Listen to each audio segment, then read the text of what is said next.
Hi, and welcome to the best thing you watched this week. We got Chris from Movies and Munchies, myself, Ruben from the Ruby Tuesday. We're going to have an interesting week this week because I believe we have watched a bunch of poo again this week, 2 weeks in a row. So for me, those are always the most interesting weeks of content we do talk about because it's different content. So look forward to what we got coming up. I think it's going to be interesting. Our Patreon, do check us out on Patreon. We've got a number of videos, quite a lot, with the bearded ones, and we'll leave the link down below. And today in the audio podcast section, once you finish the video, or if you're only listening to us on podcasts, wherever you listen to podcasts, because we're there as well, we're going to be talking about the interesting decision makings of the new Marvel Phase 4, and in amongst that we'll put Thor Love and Thunder, and in amongst that we're still going to be talking about what we're looking forward to coming out, and possibly a bit of entertainment news depending on how much we got and how many more words we have left. I have a crap ton of news, unfortunately. Okay, cool. Well, that's always good. So it's going to be a full episode, but first, Chris, who won the questions last week? The movie quiz. Let's see. It was Gary Laybourne, first to come in with all three correct. Now, the first one of yours, I got. Nice. I understood that because you had a prop, made it very easy. It was Blair Witch Project. Yeah. Okay. Nice. Second one, while I've seen the movie, I did not know the quote, and it's The Witch. From Robert Eggers. Yep. And the third one, again, have seen the movie. I prefer the sequel more than the first one. I don't know if I've seen 3, 4, 5, 6, 12, and 13, but it's Hellraiser. Nice. A little bit of Pinhead to keep you up at night. Yes. I've always wanted to see a nice little death match between Pinhead and Freddy. I thought that could be quite fun. Because they're both kind of weird dreamland worlds, right? Not quite real. Or was Pinhead's more real? Pinhead's was real. It was just the portal to hell. Yeah, I guess. Yeah. From with the Pandora's box there. Yeah. I think I'd go Pinhead. Unless you got Freddy in Pinhead's dreams. And he'd be like, "Ooh, this is my realm." But does Pinhead dream? I wonder. Does he sleep? It's interesting. What is Pinhead even? Yeah. So. Yeah, weren't they? Oh, what is one of the 9 demon lords? I can't remember the names of those. Oh, also Ites, something Ites. I was gonna say, I also recently found out Pinhead is androgynous. He is not female or male. So. The new Pinhead, there's a new film coming out with him, has been played by a female actress, which I thought was interesting. Oh, that is. We started out as a guy, because in Pinhead, and in Pinhead 2, I believe it's Hellraiser 2, we get the actual origin of how Pinhead became Pinhead. Oh. Well, color me confused. So, yeah, so it's, but again, though, I guess, it's been so long. It's a demon, yeah, exactly, yeah. At this point... What does it matter? Once you were dragged to hell. And, yeah, exactly. Yeah, no, that's cool. I have no idea if it's good. I haven't seen any of them since. Okay, it's been a while. I mean, they're old films. Yeah, we rewatched 2. On purpose? I don't know, a couple of years ago. And it was gross. I mean, there were parts that I remembered. I'm not sure I enjoyed all of the acting. It's a bit agey, yeah. Yeah, a little bit. Yeah. So. Okay, so for this week's quiz, unless you have anything else you want to say, we did mention who won, right? We did. Yeah. Yes. Cool. Are you ready for this week's quiz? I am excited for this. Yes. Okay. As always, we'll have to get my quotes up properly, and I will move my screen slightly so I can see and get myself in the right zone. Are you doing voices? I'm going to try. Oh, okay. As Ruben prepares, he's mentally engaging himself with the character. He's getting into costume, getting into, okay. Okay. Thanks. Time is an illusion. Lunchtime doubly so.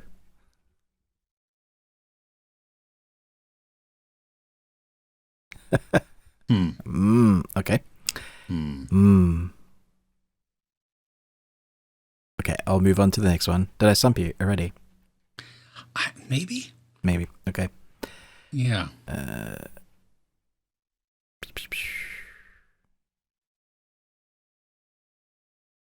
This is a good one.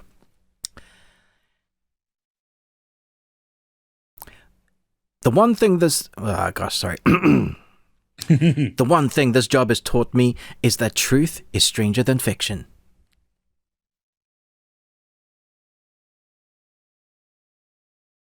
That sounds familiar. Such an amazing film. You'll kick yourself. Okay, so this is... Okay. I'll do an easy one, just in case this really stumps people, but everybody should get this one.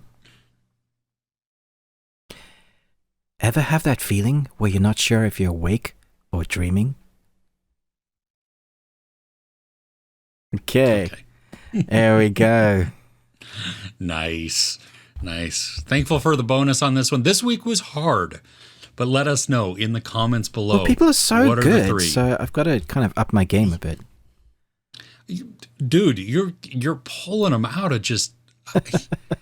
I mean, it's so good. Like we live in our house by movie quotes, but it's not every single movie under the sun. I mean, it's, there's the huge go-to group that just pop out of your head or whatever. But these are some deep ones. I'm enjoying this. I like this a lot. Nice.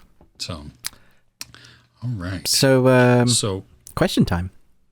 Yes. All right. I have a question. Okay. If you could erase one thing from existence, even the memory of the thing, what would it be?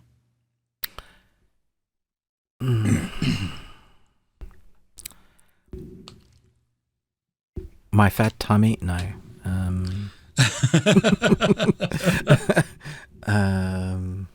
Donald Trump? No.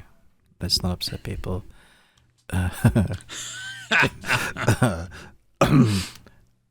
That's a good one. I'll think. Do you have an answer to that? Because I have a reason why I don't have an answer to it. Is because I think that all the things that you think might have been negative in your life teach you something, perhaps what not to do, or you don't want to be like. And even all those negative things, the decisions that you've made in your life have made you end up where you are. And right now, I have 2 wonderful kids and a wife. But if I changed it, like the butterfly effect, if that ever never existed, that wouldn't, or the memory of it. But saying that, if you don't have the memory of it, you don't know that has changed. This is true. That the whole regret thing goes away there, and I'm with you. Yeah, I mean, I'm better for the mistakes that I've made. I don't want to ever repeat them. No. And I wish I didn't have to have gone through the lessons that I went through to get to this point. If I could remember them, if I could remember that I'd made that mistake, but it's gone, I think I would choose, like, there are stuff that I've done in my past as a youngster. They're like, I wish I'd never done that. But still hold on to the wisdom from the mistake. Yeah, like hindsight. 2020 hindsight's great, right? Yeah, always. But shouldn't have done that. Yeah. But also, if you go back and change those things, even if you do remember, doesn't that affect every decision you make anyway? Doesn't that change everything? Yeah. It doesn't work. No, maybe we just get rid of Green Lantern and call it good. But if we didn't have Green Lantern, would we have Deadpool? Well, and we probably wouldn't have Ryan Reynolds in the current state that he's in, because isn't that where he met Blake Lively? I think it is. Yeah, it is. Yeah. So exactly. Yeah. So yeah, and he already took care of I was going to say Lantern. Green Day. Yeah, Green Lantern yes, he in his took care of movie. Green Lantern. So. And there was another. It was somewhere else as well. Fix the timeline. I just love the. I don't know if you noticed in. I think it was Deadpool 2 with Domino. Is that 2 or 1? That was 2. With the so they're on the. He's on the truck, and Bishop is shooting him. And if you take the comparison scene from X-Men Deadpool, where he was Deadpool in the X-Men, I think it was the Last Stand or something, whichever one he was Deadpool in, where he had the laser beam eyes and everybody goes. if you take that scene, he comes out of the lift and someone shoots machine guns and he takes his swords out and goes, and he's chopping those bullets in half, and we're all like, yeah, that's the Deadpool we know. In Deadpool 2, the movie, he's doing, but every single bullet's hitting him. He doesn't chop any of that. Just goes. So he just makes fun of every kind of bad version of himself, from the Green Lantern to Deadpool, which I really appreciate him doing. Yes. But should we get into the best things we watched? I think so, and I'll let you go first, but correct me if I'm wrong. Your first one might have to do a little bit with whatever the crap is on your face. This is just how I get up in the morning. Oh, open mouth, insert foot. I'll be going now. Thank you. This is who I am, man. Why don't you love me for me? Dang it. Oh, no, you're right. Okay, so Netflix dropped a horror. I guess it's safe to say it's a horror. Yeah. It's a found footage film. Japanese? Is it Japanese? Taiwanese. Thank you. Yeah, I knew there was something off there. Okay, Taiwanese, called Incantation. It's actually one that people have been talking about for a while. I think Netflix finally acquired the rights and then released it, and it's an original. I heard you review it, and I was like, yeah, that sounds interesting. I'm not a huge fan of found footage. Sometimes I think they've just, like, talk about a genre that's been done to death. Yes. There's been a lot of these. So I went in with, considering I made the joke, last week about Blair Witch, I'm so scared right now. I have the snollies running down my nose. I was like, yeah, okay. Also, yes, snollies is a word. And so... Snollies, yeah. Is that snot bubbles or what? Explain that. We got to take a time out here. An aside. Snollies. Welcome to the Tangent Show. Snollies. Okay, what exactly? I don't know where my brain went. So it's the sniffles with snot running down.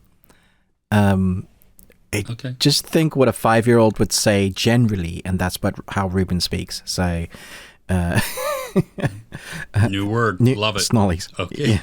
Snollies. Okay. Sorry. What was I saying?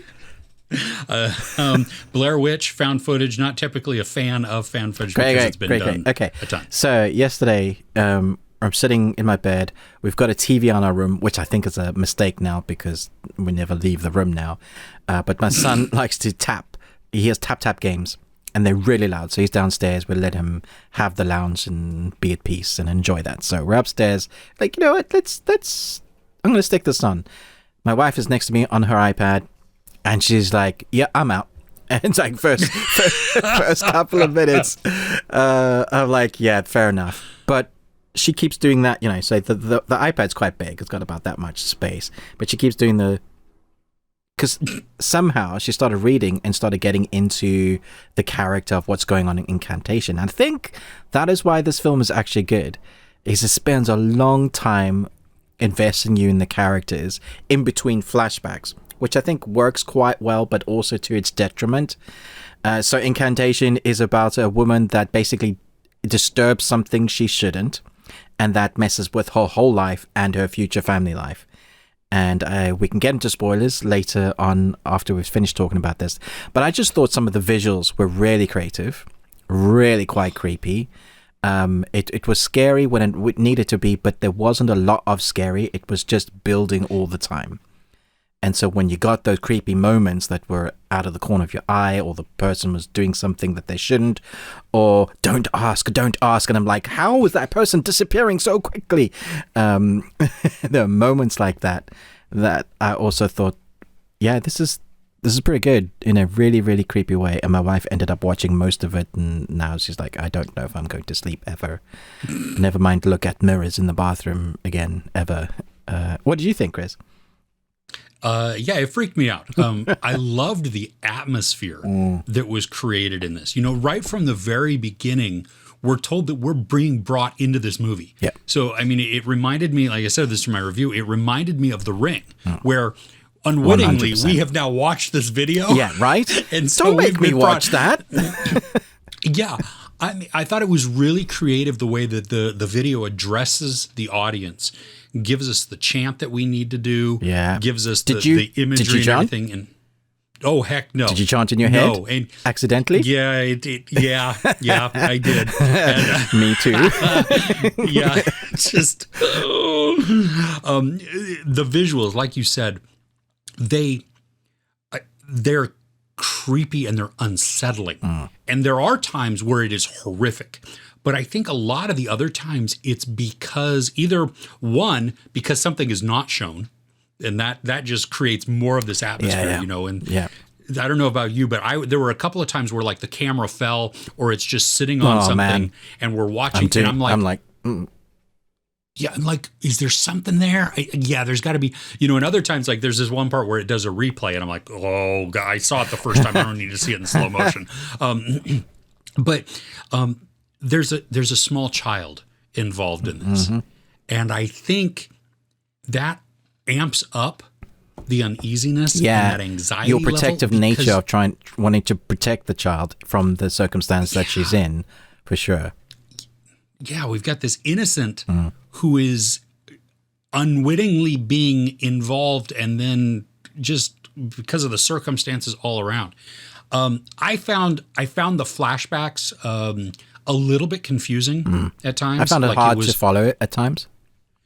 Yeah, like I wasn't sure where exactly we were in the timeline because of how it was compiled. Yeah, but by the end of it, I mean, I had the overall understanding. So it wasn't like, oh my gosh, this came actually before this, and like, ooh, that ruins it. No, it was like, I got the whole picture. So that's really, you know, by the end of it, I think you can do that. It's based on true events. Yeah, which is even more disturbing, even more messed up. Yeah, just not right. Because you have this family. I mean, the premise just with the family believing that they worship. It's kind of like a cult. Oh yeah, and they worship a spirit, but they have to worship the spirit in order to keep bad things from happening, which doesn't sound like a good spirit. You know what I mean? Why would you start? Once you started accidentally, you're in it. You can't forever. Stop. Yeah. Yeah, and how messed up is it that, well, again, like I said, we're brought into it, you know, because that has a purpose. Yep. The whole thing, which is creative, I think. Very creative. You know what I mean? To put us right up from the outset, but not fully understanding until the end. Yeah. And yeah, I want to talk spoilers and ending now. So this is your kind of warning to kind of skip ahead. Look at the time codes, because I want to talk about that creativeness, but I can't talk about it without doing spoilers. So this is your moment. Okay, so editing wise, they break up the film into segments. And so we go back in time, and they say this is the part where you see the incantation. This is the part where you see the video. Can I just say how clever it was, where you see the symbol, and then later on the movie they do widescreen and they see the symbol, and she's talking. They have all those letters, right? So you have all those letters. It's on screen. You're reading it. I was reading what they were saying while they were chanting, and then it disappears with a widescreen in the background, and all I see is the symbol going around. Did that work on your eyes as well? Oh, yeah. Yeah. Genius. Yeah. I kept going through. I actually rewound it at one point because I was like, wait a minute.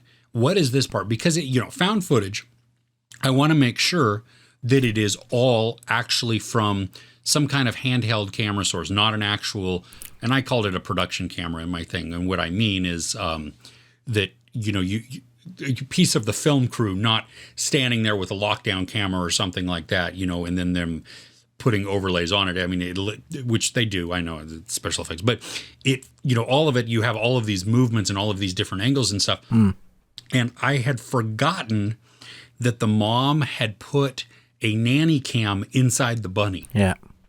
And how creative is that? Yeah. That then through the rest of the movie, as she's holding it or the daughter is holding it, we get these different angles and, to tell the part of the story where we might not have seen anybody. We might have seen like a shoe or something like that because of how another camera was being held. Yeah. And Yeah, very, very clever. So correct me if I'm wrong. The deity is actually the Mother Buddha. Mother Buddha, which is evil for some reason. And so not looking at her, if you look at her directly, you cause the curse to be on you. But the more you share the curse, the more diluted it gets.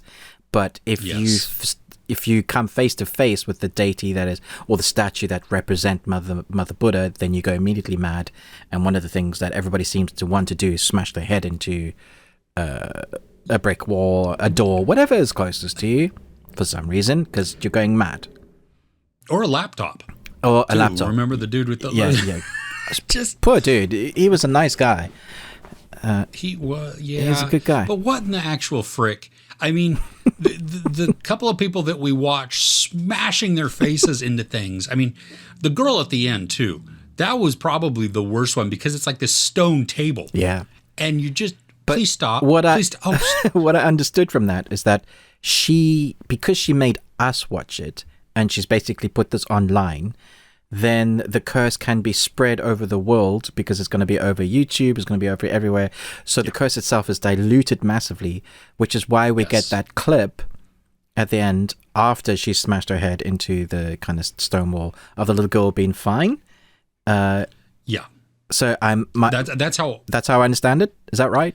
That's how I understood it as well. Okay. Yeah, because the mom sacrifices herself once she knows what's going on, and she's tried everything she can to save the daughter. I mean, remember she starved the child. Yeah. And then the doctor is like, I can't give you an injection unless she's eating, and so she puts something in, and instantly bad things worms happen. Oh. Can we? I mean, good on the creators for choosing something so absolutely disgusting. But I mean, the bugs are also just like the flesh wounds. It looked like she's an amalgamation of like a grotesque hive. Those kind of maggots. You can imagine things crawling out like worms, a whole nest, and all of that all over you. It makes me want to go shower and clean. It's just like get off me. Yeah, well, and it like the skin was mirroring what was on the roof. Yeah. Remember when she's in there and just, oh gosh. But that's what she sees in the statue, isn't it? When she opens it up. That big kind of mouth infesting hive thing. Yeah. Well, and okay, so we'll go just from a special effects standpoint or real footage. I don't know, but at the very beginning, we're getting these images of very weird things. And did you see that mouth that has like rows and rows of teeth in it? Yeah, that was a human mouth. Yeah. So I don't know.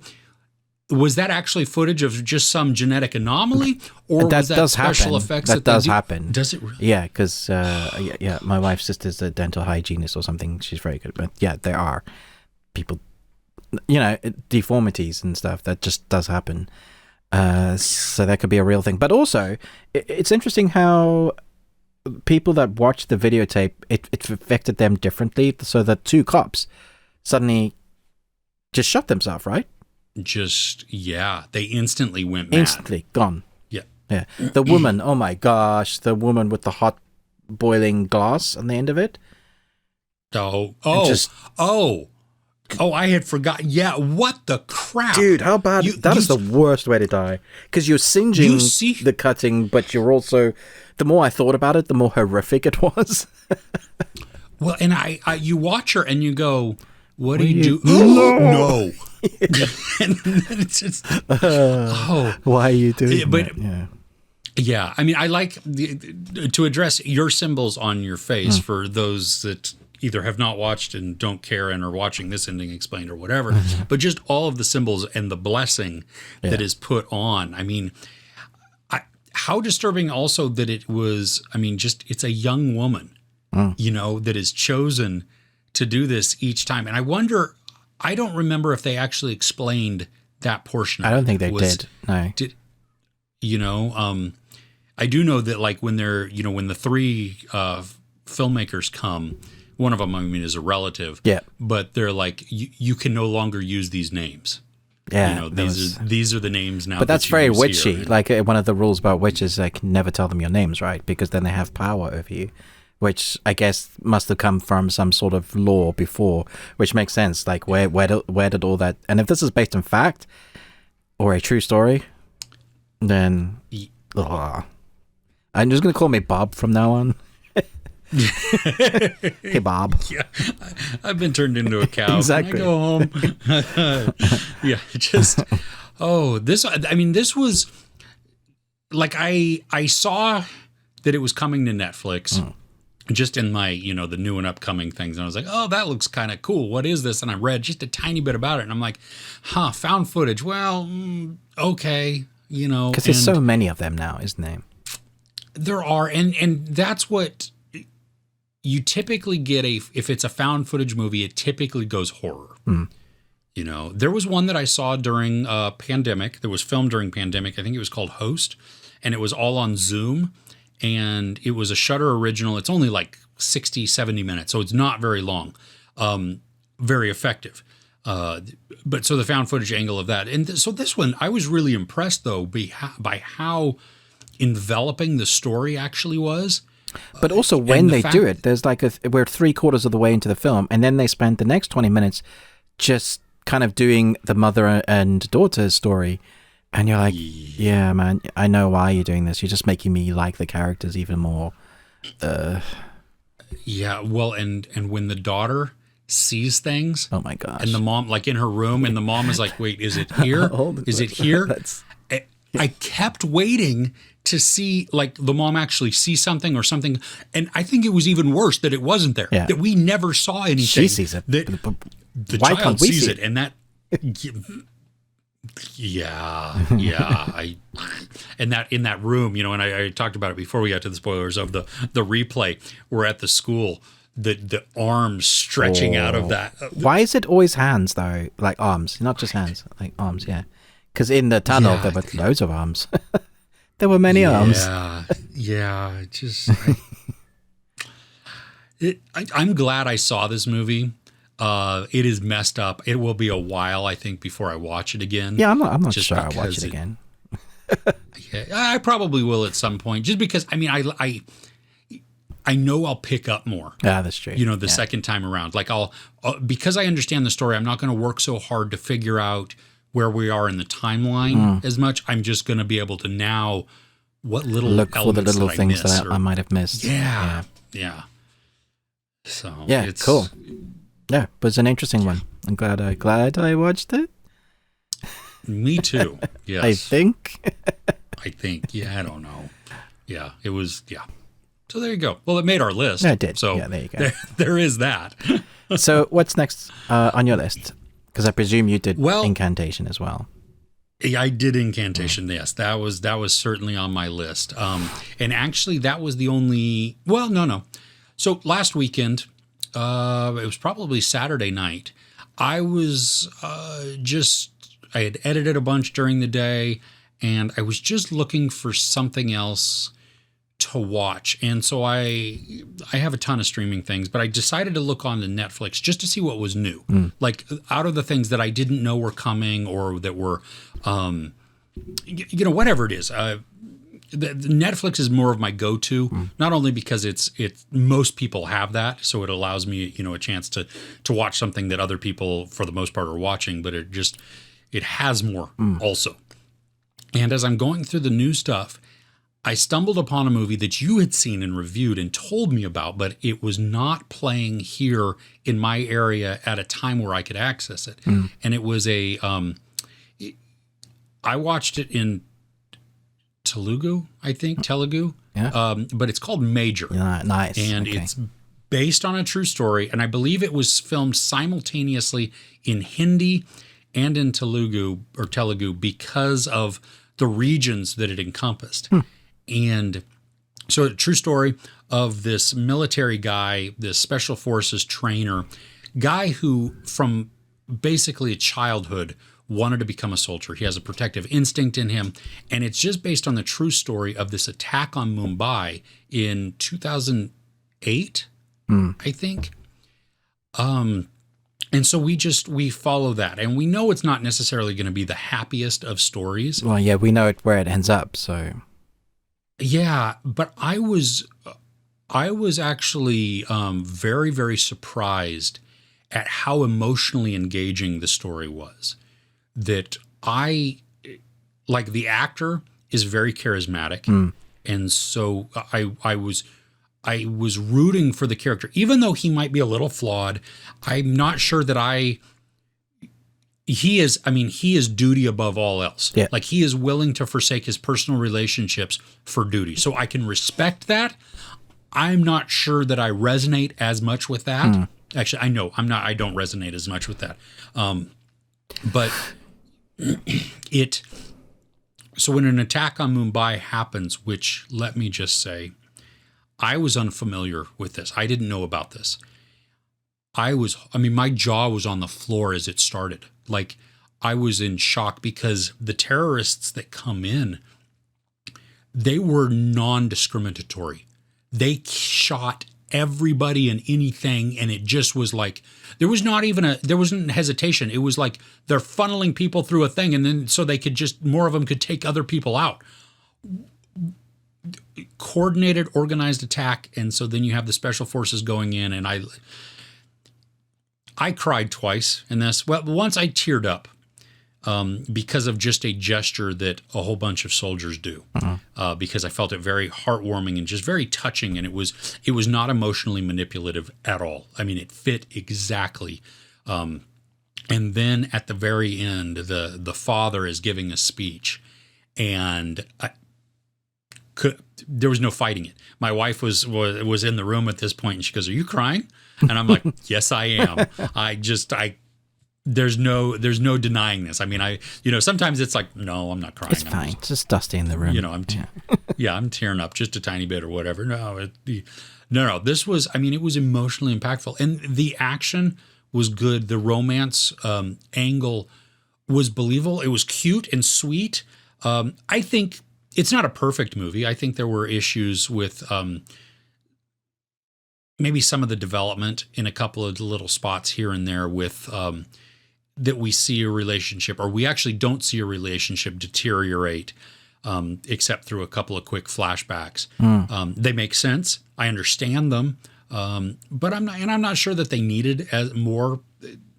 So I was blown away with it. And now, because you had reviewed it and I hadn't seen it and I wanted to see it, I didn't get a chance to see your review because I don't watch reviews before I review something, because then I don't want it to accidentally spoil what I might say. Yeah, that's fine. But what did you think of this movie when you saw it? Do you remember? Yeah, I'm racking my brain now. It's been a while, and we've seen a few other similar films since then.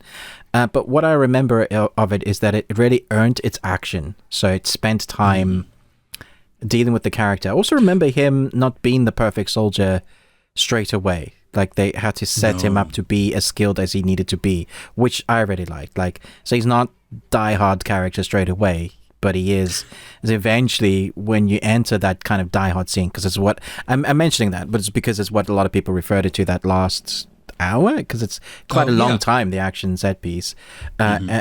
But you've really earned why they're there. You understand what he needs to go and do, and he's the only person. He is very skilled. There is a bit of, really, can you do this?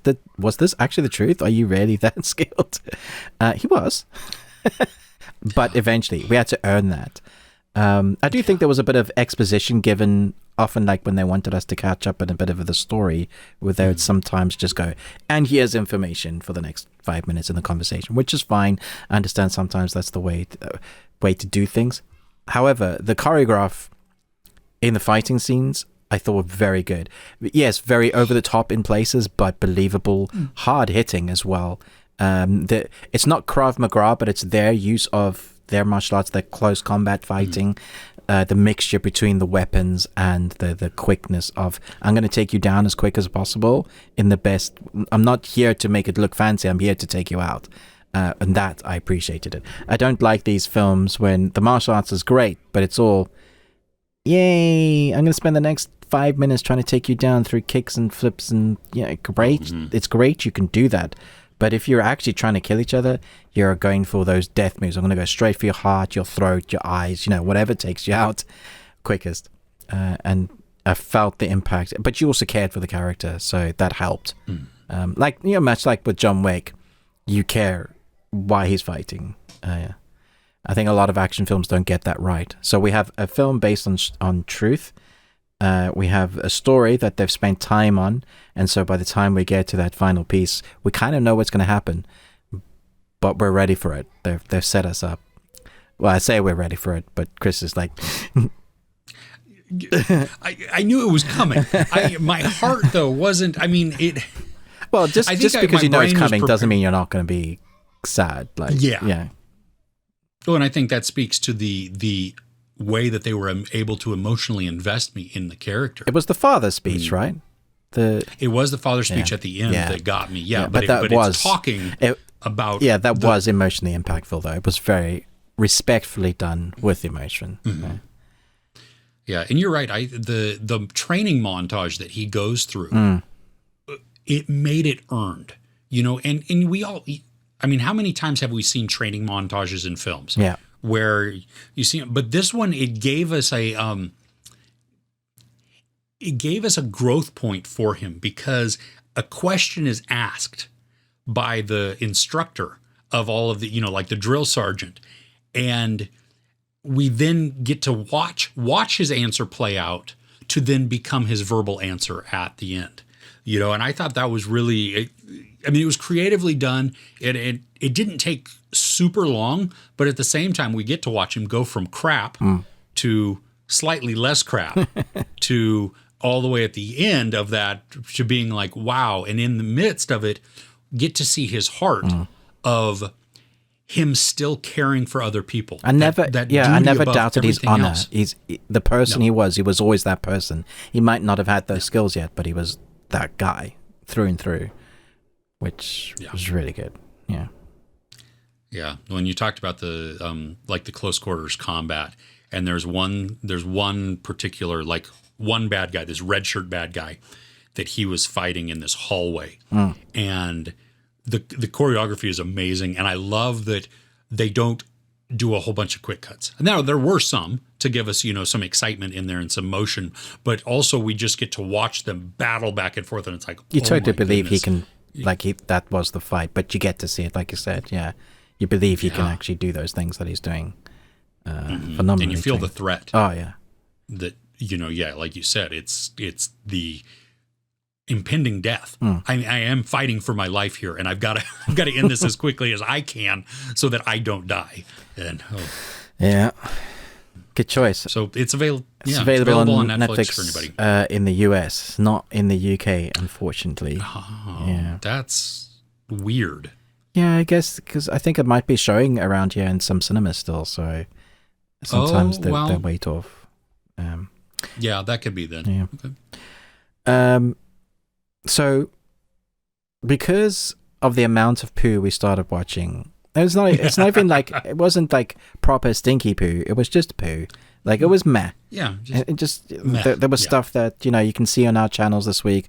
We reviewed stuff, and some of them may even reach 4s, but they're not like the best thing we watched this week. Like Sea Beast, I enjoyed, but it's still not something that I felt like I needed to talk about. I enjoyed it. It's just... Yeah. Okay, so we went back, and I recently read one of the comments in your reviews, or not your reviews, in your podcast section, video podcast section last week, and someone was saying, please can you guys watch some older films, because it feels like it's popular to do all the new stuff, but and I was like, yeah, when we first started, we were doing like, let's bring one film that we really enjoyed, an oldie, and we used to do that. So you know what? I'm going to do that. I'm going to watch something that actually I enjoy watching, one that I haven't seen for a long time. So I'm going to set it up, Chris, and the viewers. Okay. So Odin, Odin, God in the sky. Yeah, Odin plays a battle of wits with the Incredible Hulk against, but they have to work together to stop Voldemort from killing. What? Can you figure out what film I am talking about? So we've got Anthony Hopkins, Mark Ruffalo, and the Incredible Hulk. Is that Eric Bana? Nope. Or is that Edward Norton? Edward Norton. Okay. So Anthony Hopkins, Edward Norton, and Ralph Fiennes. Yeah. Anthony Hopkins. Ooh. Wow, talk about 6 degrees of separation here. I'm struggling to find. Should I read the synopsis? Yeah, give that to me. Okay. A retired FBI agent with psychological gifts is assigned to help track down a certain serial killer. Red Dragon. Yeah, it's Red Dragon. Nice. Oh, okay. It's been forever since I've seen this. Yeah, I bet. I remember when this first came out, there were a lot of reviewers like, this isn't very good, is it? Yeah. And I went back now, and there's a shift in the reviews. Like a lot of people are really enjoying this now. The audience have there's a number of it's much higher. Not that that means anything because everybody's views or whatever is whatever. But I was surprised at actually how good this is, and I'd forgotten the kind of the twist ending. I was like, I need more films where Anthony Hopkins is playing the mysterious dude, but has a serious level of deception in his eyes. I've forgotten how blue Anthony Hopkins' eyes were, or at least in the film. And then Ed Norton's blue eyes as well. There was such a weird, stark contrast. But also, I didn't realize that the Red Dragon was the one that is based on, the series is based on Hannibal. It's that storyline. Yeah. Isn't that the first or the second book? Or maybe, I don't know. It's the prequel, probably the second book. Okay. It ends exactly where Silence of the Lambs picks up, where it starts.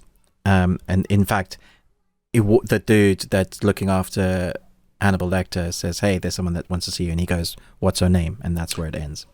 And you're like, nice. Ooh. But I've forgotten how tense and how battle of wits it is.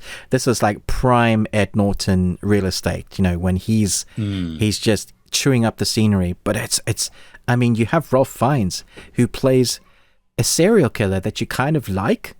You obviously don't like what he's doing, but sure, the psychological battle. I don't know if you remember the tattoos that he's got. It's a whole body piece of a red dragon that he flexes to make it look like it's got open wings, and he kind of falls for this blind woman. There's this relationship that a protective, again, talking about you're protective over this blind woman because he forms this relationship, and he's this serial killer, but he really likes her. But he's battling almost a psychosis of almost split personality of what he believes is totally evil, and he's trying to stop the evil from coming, which is himself. And Anthony Hopkins' character is kind of manipulating him at the same time. So we have all these moving pieces, and when it kind of comes to the end and the story is still going, you're like, why hasn't it stopped? Why isn't the story finished? And Kirsten and I both were looking at each other. Wait, there's more, isn't there? You're like, oh no, I think we've forgotten what happens at the end.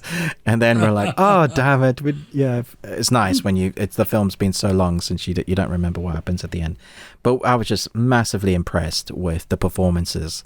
It isn't very action heavy, but it's all psychological. It's probably set up the series that we know and love now with serial killers. So one on Netflix. Mindhunter. Mindhunter. It's probably very heavily inspired from stuff like that, because getting into the psychosis of a serial killer is great, which is leading me into the series that you 100% need to see. Chris, you're gonna love it, and it's gonna mess you up, but it's probably my favorite series I've seen this year so far. I haven't seen all of it. It's 4 episodes I've watched out of the 6, and it's Blackbird. And my goodness, it's phenomenal. It's really, really good. I didn't think I was going to be hooked. First episode, I'm in. All the way in. Because it starts with a character that is a douchebag. But it spends a whole kind of episode spending why he's a douchebag. His life and his circumstances. What's the actor's name again? Taron Egerton. He is brilliant. I think this is his best performance. Like, I don't think anything else that he's done better than this. Eddie the Eagle, he was great in, but yes, and I loved his action films. But this is very, very good. He's also massively buff in this this series. Yeah. Anyway, so you have him chew up the scenery with this serial killer, and the only reason why that happens is the story is so interesting, and again, one of those that is based on fact. So he gets sent to jail. He thinks that he's going to get out because he has really good lawyers, because he deals in drugs and guns. And the FBI come to him going, you've got 10 years. And he really thought he was going to get like 5 and 2 for good behavior, maybe 18 months for, making the deal sweet or something. But he got 10 years, and he was like, damn. And so let's make a deal. Since you're such a smooth talker, and you totally get that, since you can make friends with anybody, we want you to find out where a certain body is buried. The serial killer, basically their case is falling apart.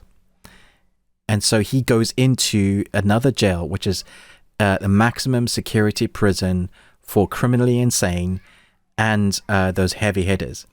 And that, for me, I was just like, dude.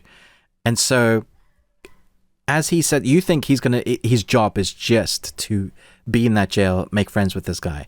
And it is. Mm-hmm. But turns out that the guards kind of know who he is so he's got to play the part of being that ex-druggy dude. Also, his dad is Ray Liotta, and this is one of the last performances we see of Ray Liotta. I think one of the 3, and he's fantastic. But my goodness, everywhere you turn in this series, people are just acting their moobs off. I was going to say for a British colloquial term, but I'm going to say instead moobs off. And you're just like, every now and again, you're like, this is a horrific story about a dude that's doing unspeakable things, but it's fascinating to watch. And the guy that plays the serial killer, my goodness, he's like my new favorite guy to play bad guys. I need to find him. I know him, but is it Paul Walter? Is that right? Oh, Paul Walter Hauser? Yeah. I love that dude. Yeah. Really? Yeah. Oh my gosh. He is phenomenal. Like, if you think Taron is good, Paul, he plays it really soft and quiet, kind of a high squeaky voice, but the stuff that's going on in his eyes, he also plays drugged up because they've drugged him up a lot. So every now and again, he snaps out of this kind of psychosis, druggy haze, and he says something that just creeps you the heck out. And then you're back in, and so Taron's trying to make friends with this guy, trying to keep alive as well because of what's going on with the guards. But also needs to make sure that this guy doesn't go out. So you start with the character that Taron is very selfish, just looking out for himself, then realizing if he doesn't do what the FBI says, this guy goes back out in the streets and is very good at what he does. Man alive, I can't wait for you to have watched this because I want to talk about it, like do spoilers. But everybody needs to put this on their list. Apple kicking ass once again. Like, seriously, they know what to buy. Was quality content, man. Yeah, they are like top tier when it comes to this stuff. Oh my goodness. Well, speaking of like, I can't remember the author who did Red Dragon and the whole series like that, but did you ever see Michael Mann's film Manhunter? I didn't, but I love Michael Mann as a director. Oh, dude. Okay, so this is Hannibal Lecter. Oh, but it's pre Anthony Hopkins. It's pre. Who plays Hannibal? Brian Cox. Oh wow! Oh my goodness! Yeah, no, Brian Cox. Good lord! It has a very Miami Vice-esque feel to it. It's funny that considering he directed Miami Vice. Exactly, and it's not like the flashy type. It's that blue. He loves his blue tone. And he does love the blue tones. It's been a while since I've seen it, but it is it's really good too. I mean, it's on the longer side, but again, hey, it's Michael Mann, so whatever. But it I recommend checking. Oh, so this is also the Tooth Fairy. It's the same book. Oh, okay. Okay, that's interesting. Oh, weird. Okay, weird. I didn't know that. Yeah, really good. Nice. Really good. Okay. So what's next on your list? Well, it's mine is also an older movie. Mm-hmm. It's one I don't think I know I've referenced it at least when we've been chatting back and forth. But this is in top 5 movies, my top 5 movies. What, of like all time? All time. Oh, wow. Okay. Yeah. And it's called The Way, Way Back. And it is... Bat flick? What? Bat flick. Bat flick. No, Isn't it not Bennett? The Way Back. Oh, not The Way Back. Okay. No, that's The Way Back. What's The Way, Way The Back? Way, Way Back is Steve Carell, Toni Collette, Allison Janney, and Anna Sophia Robb, Maya Rudolph, Nat Faxon, Jim Rush. I don't think I've seen this. And then, and I don't remember the kid's name who plays the main kid, but the actor that makes the movie, Sam Rockwell. Oh, my goodness. Okay. It is, Steve Carell is a douche. He is a trash character in this. And he plays it so well. Oh my gosh. You just hate him all the way through. But why Toni do you love Collette, this? So the story is Steve Carell and his daughter are taking Steve Carell's girlfriend, played by Toni Collette, and her son to their beach house in, I don't know, East Coast Beach, Hamptons type of thing, something like that. I don't know exactly. But anyway, over the 4th of July weekend, and it becomes just like the party place for adults. So Allison Janney is the next door neighbor, and the kid, Toni Collette's son, he's treated poorly by Steve Carell, and not like abusively, at least physically. I mean, he's emotionally just rude and mean to the kid. But this kid is he's a loner. He's awkward. He's quiet. He's very unsure of himself. I mean, that's probably the biggest thing, that he has zero self-confidence. And one day he just goes out for a ride on his bike, and he goes into a water park, and he's just sitting there, and Sam Rockwell runs the place. And they had met earlier by just some chance encounter at a pizza place, had a quick conversation. Sam Rockwell remembers him, asks a question. They have a little bit of talking. And the heart in this, that you see not only the character growth of this kid going from zero self-confidence, just totally in his shell, to having somebody believe in him and support him and treat him like the adult that he could be and the young man that he is, and seeing all the potential in him, to watching then this boy go from like withered flower who doesn't have any personality, who just curled into himself, to being somebody that is lively, fun, confident, just not cocky, but just like has discovered that, you know what, I can do things. I have value in this world.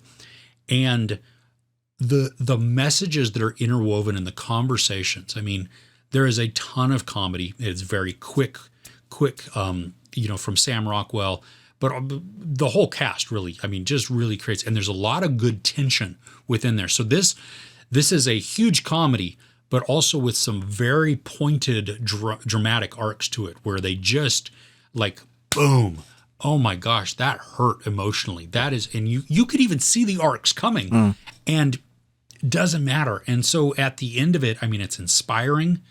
It's I leave with a smile on my face every time. Like, I can quote most of the movie as we're going along, and it's Sam Rockwell is bacon. He makes everything better. And I mean, this is one of his standout roles. And that's, I mean, the dude is in so many good things, or he makes things so great. And this is one where, while he is not necessarily the top billed star, he is the star of the movie, and he is the heart of the movie. Okay. And so Yeah, it's a great summertime movie because it takes place over 4th of July weekend. So in America, where they're setting off, large amounts of fireworks and stuff like that. That's what we did also on 4th of July. It is our yearly watch because not only do my wife and I just absolutely love this film, but our kids and our daughter-in-law loved it as well. Nice. I mean, this was the one that my wife and I, we rented one time on a whim from Redbox. We watched it one night and woke up the next morning and watched it again because it had impacted us so much. It left us with such a good feeling. Yeah. And then we rented it again like a year or two later for the boys to see. And the same thing happened. We watched it at night. The next morning, everybody got up and like, I really want to watch that again. Let's watch it again. And we did. And so it is nice. I'm gonna put this on our list to watch tonight. Actually, it sounds perfect. It's so good. Is this from the studio that brought you Little Miss Sunshine and Juno? Is that have the same feel as that?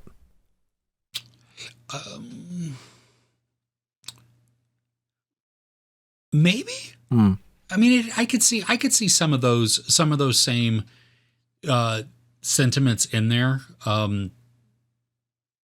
Okay. Yeah, I don't. I mean, to me, the cast is incredible, so it's worth watching just to see what they're doing. Well, that's it too, because there are so many in every scene almost. There are these moments where you can just like, wow, and I mean, from Steve Carell, from the opening lines, I mean, the movie establishes Steve Carell and his character before the image comes up. Oh my gosh. It's black. It's black and you and the dialogue. we just hear voice. Oh my gosh. Yeah.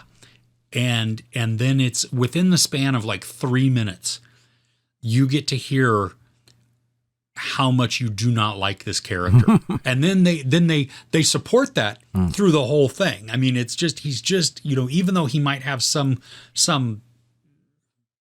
they're not redemptive arcs, but you want him to be better, but you also know that he probably won't be better. He probably won't ever, because that's who he is. Yeah. Yeah. Nice. Yeah. So I'm curious to hear what you think once you see it. I mean, it looks awesome, and I love the cast. Amanda Peet is in it as well. I was looking at the it's a great cast. Such a Rob Corddry. Is in it. Such a good cast. And Nat Faxon and Jim Rush wrote it and both directed it. Oh wow. Okay. So Jim Rush is hilarious in this. It's a small role. Same with Nat Faxon. They both have smaller roles, but you can tell that they have so much fun in this because of the scenes that they create and just the feeling that comes from it. In films like that, you really feel it. Like it comes off onto screen. The audience can feel like the love that they had for the project that they were in, especially when the cast and crew are having a really great time making it. And that does like come off and oozes on some films. You just love that. Speaking of one, I never got to go to the cinema, a press screening to watch this film. I was gutted because it was one I was really looking forward to. And I held off watching it on VPNs and elsewhere because I wanted to see it properly in all its glory. And then this morning, in comes a package, a 4K disc. And I was just like, oh, well, I better show everybody then. And so...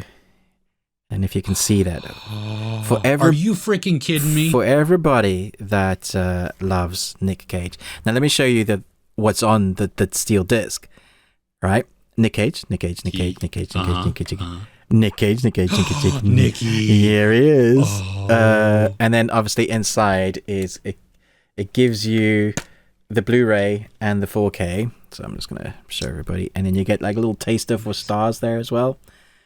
Nice. Which is awesome, and the cover gives you like the title, which is this plastic cover.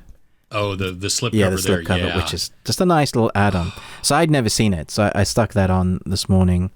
Very excited, and I would say it's not the best film, but for anybody that loves Nicolas Cage, you're going to absolutely love it.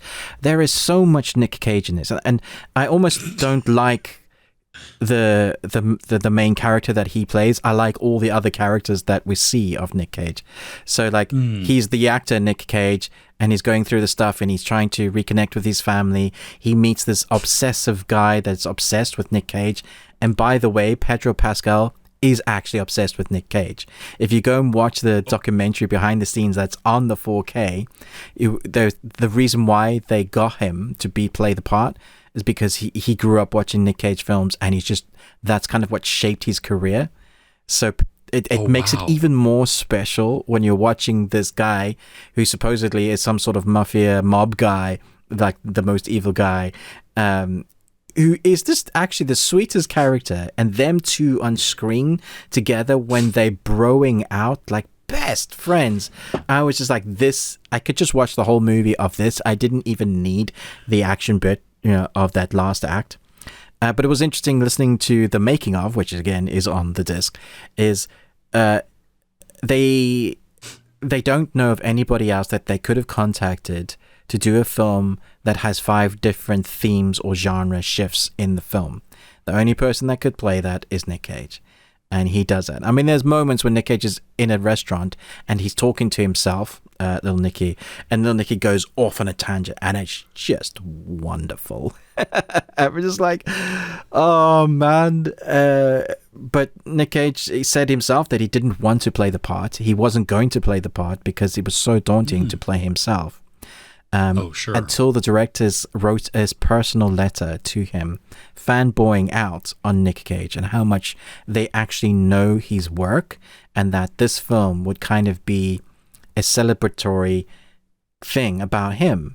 And it really is. Like, there's so many other things that crop up when you get into Pedro Pascal's, well, the characters playing that room that's like a shrine to Nick Cage. Yeah. And it's like the worst statue of the face of character with the golden glasses. I mean, the statue is horrific. And yet... How much? Yeah, can I buy it? I had so much fun with this movie. It's so good. And then all those special features and extras that are on there just really help you appreciate the movie that much more. What I miss about physical media, you can watch a movie and it's great and you really enjoy it. But when you see some of the stuff underneath, like why did he take this role? It's very self-indulgent. It's about yourself, making yourself look good. And then you see why and how hard it was for him actually to play this part. And then you see the directors, why they loved it, and Pedro Pascal's love for Nick Cage. All of that makes it so much better. There's a little 2-minute special feature. It's literally, I think, 2.5 minutes, where kids act various different scenes, a few lines from Nick Cage films, acting like him, and it's brilliant. It's so funny. I think for any Nicolas Cage fan, this is a must. You gotta get it. It comes out this week in the UK, I presume.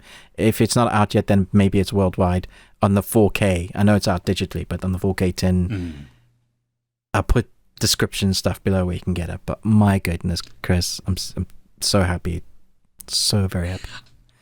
I'm so glad that you finally got to see this. I mean, yeah, the thing also that I loved is all of the film. I mean, like the discourse on film that they go into.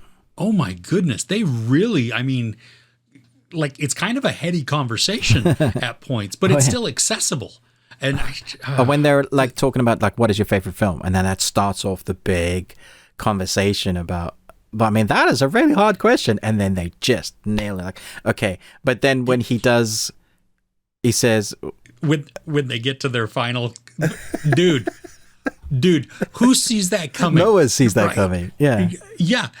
But when they say that, didn't you go? Well, you know what? You're not wrong. I can't really argue with you I there. Can't. Not for a second. You're right.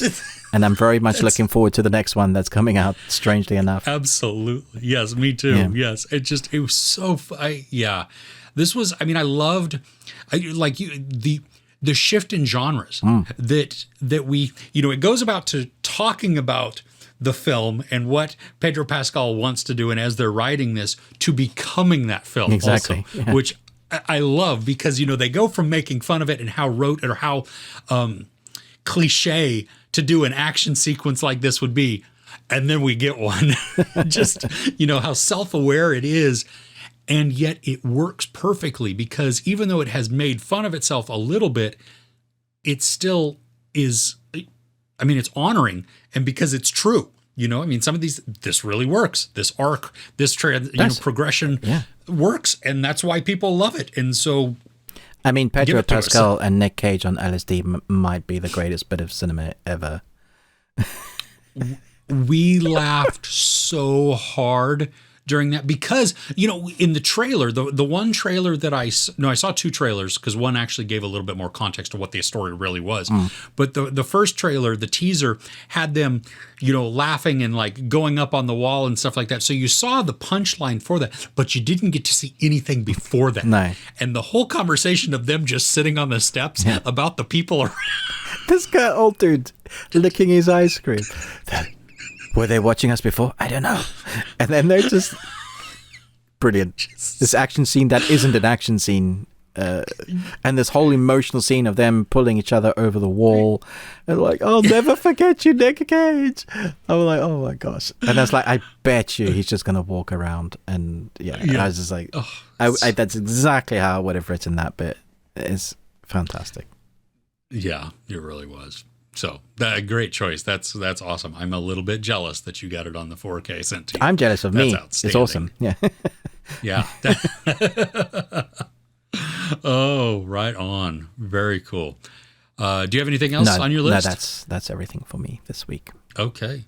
Cool. Well, then, coming up in our podcast section, we are going to be talking news, entertainment news, things that we are looking forward to coming up this week, and also our discussion on Marvel Phase 4, where it's going, where we think it might be going, maybe some of the problems with that, and encompassing within that also Thor, Love and Thunder, some thoughts on that movie as well. We thank you so much for watching. Ruben with the Ruby Tuesday, me, Chris with Movies and Munchies. Like, share, subscribe. You can check out the audio portion of our podcast, which I just talked about. We'll put the descriptions in there below. For each week, we have just an extended section there so that you can take us wherever you go and listen there.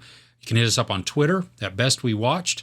And also, please check out our Patreon opportunity at I was going to literally spell it out. It's just patreon.com. You're going to go www.http:// I started with the HTTPS. Yeah. / Gonna be here for years.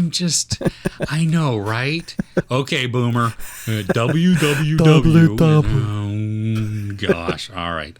I apologize, and I am not a boomer. I am proudly and solidly Generation X. Not that anybody would remember. All right. With that, we thank you so much, and we'll see you next week. Take care.